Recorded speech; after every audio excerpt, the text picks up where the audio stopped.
When we look at Israel's defense strategy in relation to Iran, the first principle we have to understand is something deeply rooted in history and identity, the logic of preemption.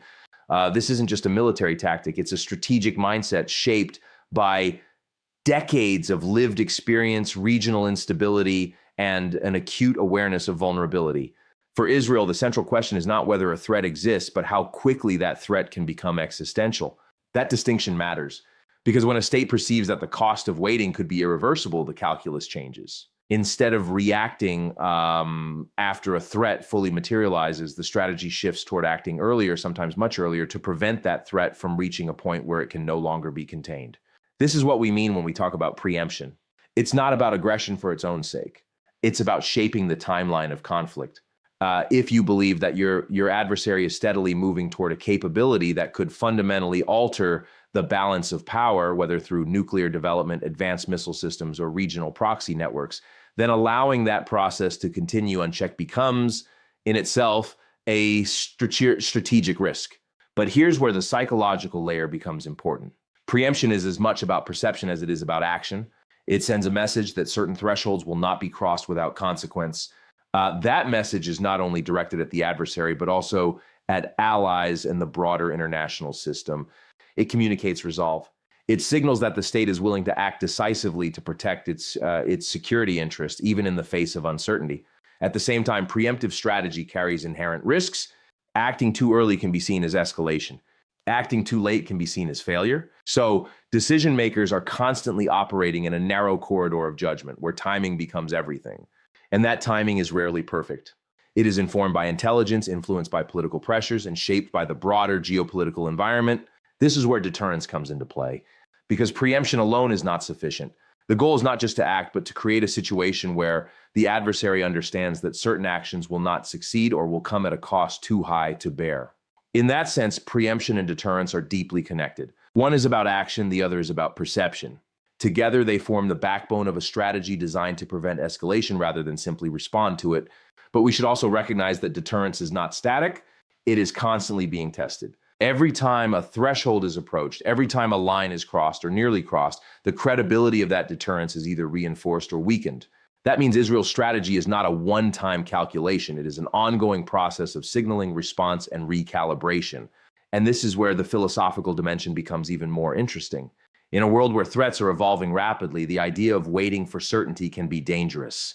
Absolute certainty is rare in international relations. There is always ambiguity about intentions, capabilities, and outcomes. So decision makers are often forced to act under conditions of incomplete information. That requires judgment, not just analysis.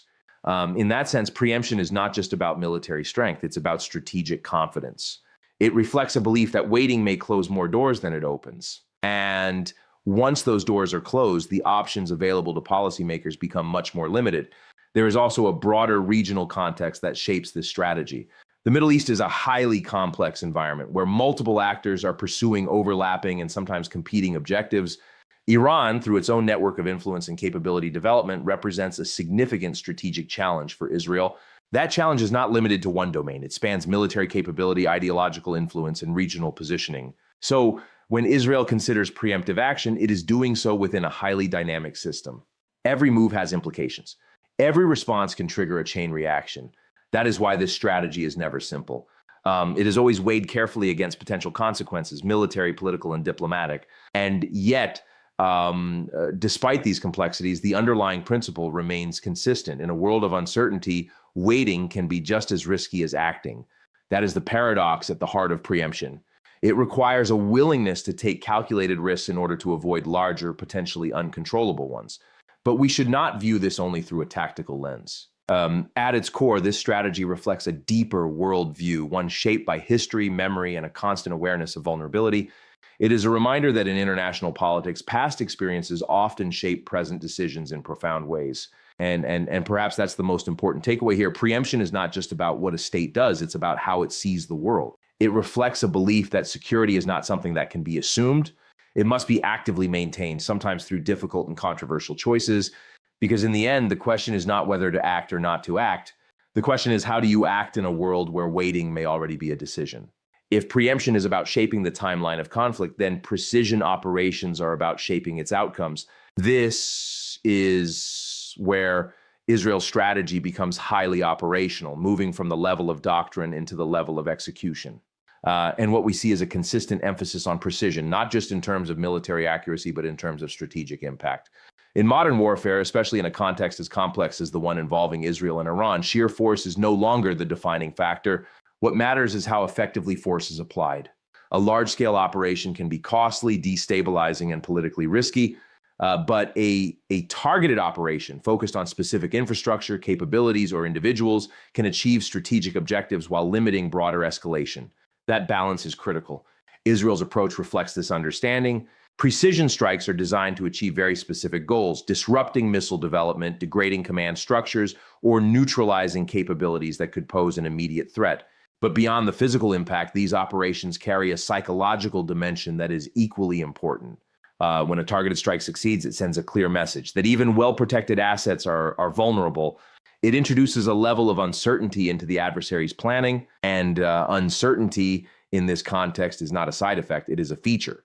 Because when an adversary is forced to constantly reassess what is safe and what is exposed, their ability to operate freely is constrained. But there's a deeper strategic layer here. Precision operations are not just about destruction, they are about signaling. Every action communicates intent. Every operation sends a message about capability, reach, and resolve. And those messages are read carefully, not just by the immediate target, but by a much wider audience. Allies interpret these actions as a demonstration of reliability and strength. Adversaries interpret them as a warning. Neutral actors interpret them as a data point in assessing the balance of power. So even a single operation can have ripple effects far beyond its immediate objective. At the same time, these operations rely heavily on intelligence. Without accurate real-time intelligence, precision is impossible. That means there is a deep integration between intelligence gathering and operational execution. Information is collected, analyzed, and then translated into action, often in very short time frames. This creates a system where speed and accuracy must coexist, and that is not an easy balance to maintain. Acting too quickly can lead to errors. Acting too slowly can mean missing a critical opportunity. So, decision makers are constantly navigating that tension, making judgments under pressure with incomplete information and high stakes. There's also a philosophical question at play here. What does it mean to use precision in conflict? On one level, it represents a moral evolution. Instead of broad, indiscriminate actions, there is an effort to minimize collateral damage, to target specific threats, and to limit wider harm. On another level, however, it reflects a more sophisticated form of conflict, one where the tools of war are more refined, but the underlying tensions remain. Because precision does not eliminate conflict. It refines it.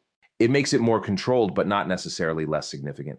In some cases, it can even prolong conflict by allowing states to engage in sustained low-level confrontation without crossing the threshold into full-scale war. And that brings us to an important psychological effect, normalization. When precision operations become a recurring feature of the strategic environment, they can begin to feel less like extraordinary events and more like part of the landscape. That normalization can reduce the perceived threshold for action over time. What once would have been considered a major escalation can, under certain conditions, become just another move in an ongoing strategic game. But we should not underestimate the risks. Precision operations, while carefully planned, still carry the potential for unintended consequences. Miscalculations can occur. Intelligence can be incomplete or misinterpreted, and when that happens, the results can escalate quickly, sometimes in ways that are difficult to contain. So this is not a risk-free strategy. It is a calculated one. And it reflects a broader principle in modern geopolitics. That influence is often exercised through controlled, deliberate actions rather than large, sweeping movements. There is also an important signaling dynamic between Israel and Iran in this context. Each side is observing the other, trying to understand capabilities, red lines, and thresholds, and precision operations become part of that dialogue. They are not just acts of disruption, they are also acts of communication, and in that sense, they contribute to a kind of strategic language. Not a spoken language, but one built on action, response, and interpretation. Each move is a message. Each response is an answer, and over time, that exchange shapes the broader relationship between the two actors. But perhaps the most important insight here is this. Precision is not just about accuracy. It is about control. It is about exerting influence in a way that is measured, deliberate, and aligned with strategic objectives. In a world where uncontrolled escalation carries enormous risks, that kind of control becomes essential. Because in the end, modern conflict is not just about who has the most power. It is about who can apply that power with the greatest precision, the greatest discipline, and the greatest awareness of its consequences. If preemption is about timing and precision is about execution, then what we're really looking at now is endurance, how a state sustains itself under constant pressure. That's where integrated defense systems and allied support come into play. Because no matter how advanced a country is, no state operates in isolation. Security today is not just national, it's networked. Israel's defense strategy reflects that reality very clearly. It is built on a layered system designed not just to prevent a single type of threat, but to address multiple threats simultaneously. Different systems are responsible for different ranges and scenarios, creating a kind of defensive architecture that is both flexible and adaptive. This layering matters because threats are not uniform. They vary in speed, scale, and complexity, and so a one-size-fits-all approach simply doesn't work. But beyond the technology, what's really important here is the concept of integration. These systems are not operating independently. They are connected, sharing data, responding in coordination, and adapting in real time. That integration transforms defense from a static structure into a dynamic process. It allows for rapid response, but also for continuous learning. Each interception, each attempted strike provides data that strengthens the system over time. Now, on the psychological level, this creates a very different environment for both sides. For the defender, it builds confidence. There is a sense that threats can be managed, that systems are in place to respond, and that the risks, while real, are not uncontrollable. For the adversary, however, it introduces uncertainty, because even if a strike is launched, there is no guarantee it will succeed. And when success is not guaranteed, decision-making becomes more complex. But no defense system exists in a vacuum. The effectiveness of any national defense is closely tied to its relationships with allies. And in Israel's case, the partnership with key international actors, especially the United States, plays a crucial role. This is not just about military assistance. It's about intelligence sharing, technological collaboration, and strategic alignment. Allied support amplifies capability. It extends reach, enhances awareness, and strengthens resilience. In practical terms, it means access to broader intelligence networks, advanced systems, and logistical support. But more importantly, it signals alignment of interests. When allies stand together, it changes the strategic calculus for everyone involved. At the same time, alliances are not unconditional. They are built on mutual interests, shared concerns, and ongoing cooperation. That means they require constant maintenance.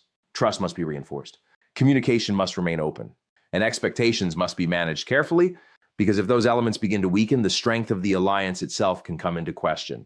There is also a deeper strategic implication here. In a network defense system, no country is truly acting alone. Decisions made by one actor can have consequences for others. That creates both strength and constraint. Strength because support is available. Constraint because actions must be considered in the context of broader relationships. And this is where the philosophical dimension becomes important. In a world of alliances, sovereignty is no longer absolute. It is shared, negotiated, and sometimes limited by the need for cooperation. That doesn't mean a country loses control over its decisions, but it does mean that those decisions are influenced by external factors, particularly when security is at stake. We also have to consider the strategic signaling that comes with allied support. When countries coordinate publicly or even quietly, they send a message that certain actions will not be tolerated or that certain outcomes will be defended. That message can deter adversaries before conflict even begins, because the presence of a strong alliance can raise the perceived cost of escalation. But deterrence is not just about capability, it's about credibility. And credibility is built over time. It requires consistency, reliability, and a demonstrated willingness to act when necessary. If an alliance is perceived as unreliable, its deterrent value diminishes. And once that perception takes hold, it can be difficult to reverse. At the same time, we should recognize that alliances also introduce complexity. Different countries have different priorities, different risk tolerances, and different domestic pressures. That means coordination is not always seamless. There can be disagreements, delays, and strategic trade-offs. Managing those differences is part of maintaining a functional alliance. And yet, despite these challenges, the fundamental reality remains: in today's world, no country operates alone. Security is interconnected. Threats are interconnected, and responses are interconnected. That means defense is no longer just about protecting your own borders. It's about contributing to a broader system of stability. So when we look at Israel's defense strategy, what we see is not just a national system, but a networked one. A system that integrates technology, intelligence, and alliances into a cohesive structure designed to withstand both immediate threats and long-term challenges. And that leads us to a final reflection. In a world defined by interdependence, strength is not just about independence. It is about knowing how to stand alone when necessary, but also how to stand together when it matters most. If we bring all of this together, preemption, precision, and integrated defense, there is still one layer that often determines how a conflict is ultimately perceived, both domestically and internationally. That is the psychological and narrative dimension. Because in today's world, it is not enough to act effectively. You also have to be understood. And more importantly, you have to be believed. Psychological resilience in this context is not just about maintaining morale during difficult times. It is about sustaining a sense of purpose, clarity, and cohesion under pressure. For Israel, this becomes especially important given the nature of the threats it faces. When a society lives under the constant possibility of escalation, its internal stability becomes a strategic asset. If the population is fragmented, uncertain, or fearful, it can constrain decision-making at the highest levels. But if there is resilience, if there is a shared understanding of the stakes, then the state gains flexibility in how it responds. And that resilience is not accidental. It is built over time through culture, through education, through shared experience, and through leadership. People need to believe that their security institutions are capable, that their leaders are making informed decisions, and that there is a coherent strategy guiding those decisions. So without that belief, even the most advanced defense systems become less effective because strategy ultimately depends on the willingness of people to support and sustain it. Now, alongside internal resilience, there is the question of narrative. Every conflict is accompanied by competing narratives. Each side is trying to explain not just what is happening, but why it is happening and who should be seen as legitimate. These narratives matter because they shape international opinion, influence diplomatic relationships, and affect the level of support a country can expect from the global community. Israel, like any state engaged in a high-stakes strategic environment, must navigate this narrative space carefully. That means not just responding to events, but also explaining them. It means presenting a coherent account of actions, why certain decisions were made, what threats were perceived, and how those decisions align with broader security objectives. Because in the absence of clear communication, others will fill the gap with their own interpretations, and here's where the psychological aspect becomes particularly important. Narratives don't just inform, they persuade. They shape how people feel about a situation, and those feelings influence behavior. Public opinion, both domestically and internationally, can affect everything from policy decisions to alliance dynamics. So controlling or at least influencing the narrative becomes a key part of maintaining strategic stability. At the same time, narrative control is not absolute. In a world of instant communication, multiple voices are always present. Different media outlets, governments, analysts, and individuals all contribute to the overall perception of a conflict. That means no single actor has full control over the narrative. But what they can do is contribute to it in a consistent and credible way. Credibility is the key word here. Because in the long run, narratives that are not credible will fail to sustain themselves. And credibility is built through consistency between words and actions. If there is a gap between what is said and what is done, that gap will eventually be noticed. But if there is alignment, then trust can be established, even in a highly contested environment. There is also a deeper psychological function at work. In times of conflict, people look for meaning. They want to understand why events are happening, what they mean for their future, and how they should respond. If that meaning is not provided in a clear and compelling way, uncertainty can grow. And uncertainty can lead to anxiety, division, and instability. So narratives are not just about influence. They are about providing structure in a time of uncertainty. They help people make sense of complex events. They create a framework within which decisions can be understood and evaluated. And in doing so, they contribute to the overall resilience of a society. But we should also recognize that narrative is a double-edged sword. Just as it can build cohesion, it can also create division. Competing narratives can lead to polarization both within and between societies. That makes communication even more important. Because when narratives diverge too far, dialogue becomes more difficult and misunderstanding becomes more likely. And this brings us to a broader point about modern conflict. It is no longer just about territory or capability. It is also about legitimacy. Who has the right to act? Who is seen as defending themselves and who is seen as escalating? These perceptions matter because they influence how other actors respond. So psychological resilience and narrative are not secondary elements. They are central to the overall strategy. They shape how actions are interpreted, how support is mobilized, and how long a society can sustain itself under pressure. And when we combine all of these elements, preemption, precision, defense, and narrative, we begin to see the full picture of how modern strategy operates. It is not just about reacting to threats. It is about shaping the environment in which those threats are understood, addressed, and ultimately managed. Because in the end, strength is not just about what you can do. It is about what others believe you can do and whether they believe it enough to act accordingly.